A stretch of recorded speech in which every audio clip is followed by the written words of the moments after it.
こんにちは。皆さんはシェイクスピアの作品を読んだことがあるでしょうか？僕は昨年頃から少しずつ触れるようになりました。というわけで今回紹介するのは The Wednesday Wars です。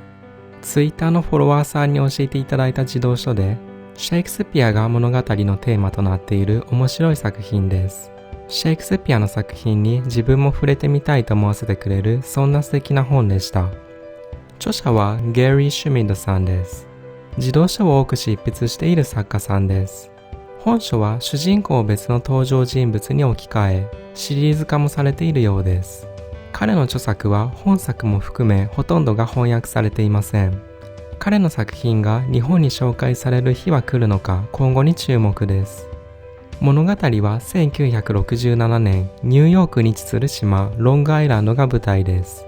主人公は中学1年生の男の子ホーリングです。毎週水曜日の午後、彼の学校では宗教の時間があります。ホーリングのクラスでは半分の生徒がユダヤ教、半分がカトリック教徒、そしてホーリングのみが長老派に属しています。他の生徒たちがそれぞれの教会へと教室を離れる中、ホーリングは一人教室に残ることになり、ベイカー先生と二人きりの時間になってしまいます。はじめのうちは教室の掃除などをしていたのですが、ある時からベイカー先生はホーリングにシェイクスピアを読むようにと課題を出すことになります。本書の魅力はやはり、ホーリングがシェイクスピアの作品に徐々に惹かれていき、次第に彼の中にシェイクスピアの影響が見えてくるところだと思います。はじめは乗り気でないホーリングですが、シェイクスピアが生み出した独特なセリフのリズムに徐々にはまっていき、ついには彼の口癖になるまで発展していきます。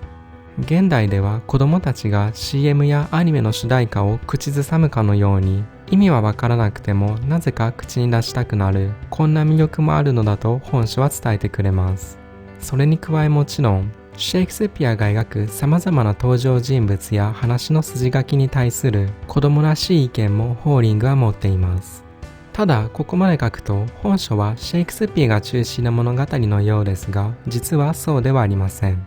物語の舞台が1967年ということもあり、彼らが生きているのはベトナム戦争下のアメリカです。クラスメイトにはベトナム人の女の子がいたり、相入れない父親との関係なども描かれます。物語の主軸は現代の普通の日常とはまるで違うホーリングの学校生活に置かれています。シェイクスピア中心の物語と思いきや、ベトナム戦争や政治の方向に話が進んだりと、このように作品のテーマにばらつきがあると、その作品の評価は下がりがちです。ミステリー作品に余計なロマンス要素は不要と考える読者もいるのではないでしょうか。